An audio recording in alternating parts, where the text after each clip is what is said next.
श्री अखिलेश यादव जी। मैं धन्यवाद देना चाहता हूं अध्यक्ष महोदय आपका। नहीं, हम जो कमिटमेंट करते हैं ना उसको पूरा करते हैं, लेकिन सब दलों के नेताओं की बात में कमिटमेंट होने के बाद भी आप बेल पे आए जो ठीक नहीं है। अध्यक्ष महोदय, कमिटमेंट में, क्रेडिबिलिटी में आपका कोई जवाब नहीं। नहीं, ये नहीं कह रहा मैं। लेकिन दाईं तरफ वाले लोगों का थोड़ा हिसाब किताब अलग है।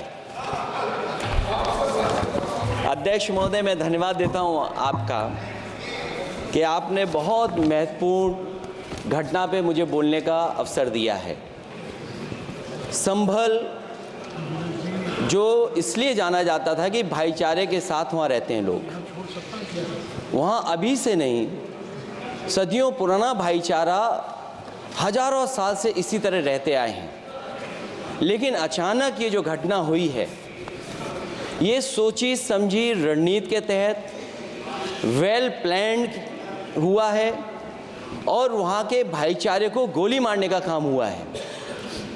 जो घटना हुई है वो सोची समझी साजिश है। वहाँ जो खुदाई की बात लगातार अध्यक्ष महोदय देश में कोने कोने पर भारतीय जनता पार्टी और उनके सहयोगी और समर्थक, शुभचिंतक बार बार खुदाई की जो बात कर रहे हैं अध्यक्ष महोदय, ये खुदाई जो है हमारे देश का सौहार्द, हमारे देश का भाईचारा, हमारे देश का गंगा जमनी तहजीब को खो देगा। मैं आपका धन्यवाद इसलिए भी देता हूं कि इस महत्वपूर्ण जो साजिश हुई, और वो साजिश सोची समझी इसलिए मैं बोल रहा हूं।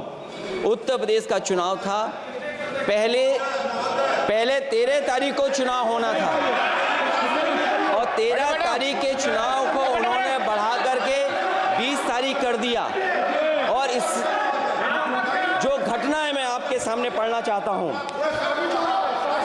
अध्यक्ष महोदय, ये यात्रा रुकी क्यों नहीं है? यात्रा ले जाओ दूसरी तरफ। अध्यक्ष महोदय, संभल की शाही जामा मस्जिद के खिलाफ 19/11/2024 को सिविल जज सीनियर डिवीजन छंदौसी संभल में एक याचिका डाली गई। कोर्ट ने दूसरे पक्ष को, अध्यक्ष महोदय सुनिए, ये सुनना चाहिए, हम यूं ही नहीं कहते थे। आप तो संक्षिप्त में बोले। अध्यक्ष महोदय, हम यूं ही नहीं कहते थे कि संविधान ये मानती नहीं सरकार। हम यूं ही नहीं कहते थे कि संविधान नहीं मानती। जब प्लेसेस ऑफ वर्शिप एक्ट है, प्लेसेस ऑफ वर्शिप एक्ट है, हम बनते तो बहुत कुछ हैं। संभल के शाही जामा मस्जिद के खिलाफ 19/11/2024 को सिविल जज सीनियर डिवीजन चंदौसी संभल में एक याचिका डाली गई। कोर्ट ने दूसरे पक्ष को सुने बगैर उसी दिन 19/11/2024 को सर्वे के आदेश दे दिए। ताज्जुब की बात है, संभल के जिलाधिकारी संभल और पुलिस अधीक्षक संभल आदेश को पढ़े बगैर 2 घंटे के बाद सर्वे के लिए पुलिस बल के साथ शाही जामा मस्जिद पहुंच गए। जामा मस्जिद की कमेटी, जनप्रतिनिधि, उलेमा इकराम, सभी अधिवक्ताओं ने सहयोग दिया। जिलाधिकारी संभल और पुलिस अधीक्षक संभल ने 2.5 घंटे सर्वे के बाद कहा, आप सब सर्वे पूरा हो चुका है और अब रिपोर्ट कोर्ट को भेज दी जाएगी।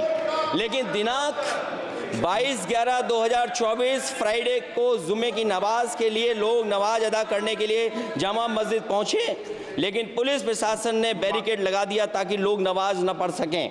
उसके बाद भी लोगों ने संयम बरतते हुए नमाज अदा की और किसी प्रकार का विरोध प्रदर्शन नहीं किया। 29/11/2024 को कोर्ट की अगली तारीख तय थी। शाही जामा मस्जिद की कमेटी और मुस्लिम समाज के सभी लोग कोर्ट में केस की पैरवी के लिए तैयारी कर रहे थे, परंतु दिनांक 23/11/2024 की रात पुलिस प्रशासन द्वारा कहा गया 24/11/2024 यानी अगले दिन सुबह को दोबारा सर्वे किया जाएगा। शाही जामा मस्जिद कमेटी और अधिवक्ता ने कहा कि इस सर्वे तो मुकम्मल हो चुका है, अब दूसरे सर्वे की क्या आवश्यकता है।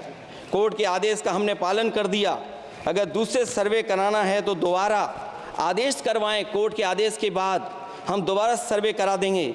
लेकिन जिलाधिकारी संभल और पुलिस अधीक्षक संभल ने कोई सुनवाई नहीं की और तानाशाही दिखाते हुए सुबह के वक्त से पहले शाही जामा मस्जिद आ गए। शाही जामा मस्जिद कमेटी और मुस्लिम समाज के लोगों ने फिर भी धैर्य रखा और दोबारा सर्वे के लिए अंदर ले गए। सर्वे के दौरान करीब 1.5 घंटा बाद जब जनता को सूचना मिली तो वो इकट्ठा होना शुरू हो गए। लोगों ने सर्वे का कारण जानना चाहा तो सर्किल ऑफिसर ने उनके साथ गाली गलौज की और लाठीचार्ज करवाकर बुरी तरह जख्मी कर दिया। इसका विरोध करते हुए चंद लोगों ने पत्थर चलाए, जिसके बदले में पुलिस के सिपाही से लेकर के अधिकारियों तक ने अपने सरकारी और प्राइवेट हथियारों से गोलियां चलाईं, जिसका वीडियो रिकॉर्डिंग है, जिसके एवज में दर्जन लोग गोलियों से घायल हो गए हैं। 5 मासूमों जो कि अपने घर से सामान लेने के निकले थे, उनकी मृत्यु हो गई। संभल का माहौल बिगाड़ने में संभल का माहौल बिगाड़ने में याचिका दायर करने वाले लोगों के साथ पुलिस और प्रशासन के लोग जिम्मेदार हैं। इनको निलंबित किया जाना चाहिए और हत्या का मुकदमा चलाया जाना चाहिए, जिससे कि लोगों को इंसाफ मिल सके और आने वाले समय में कोई इस प्रकार की संविधान के खिलाफ और गैर कानूनी घटना को अंजाम न दिया जा सके। अध्यक्ष महोदय, ये लड़ाई दिल्ली और लखनऊ की है। नो प्लीज कभी दिल्ली पहुंचे थे जिस रास्ते, वही लखनऊ वाले उसी रास्ते पहुंचना चाहते हैं। उज्जर रमन सिंह जी 2 मिनट बोल रहे, आप 1 मिनट बोल रहे हैं। हो गया विषय आपका अखिलेश जी, विषय हो गया आपका।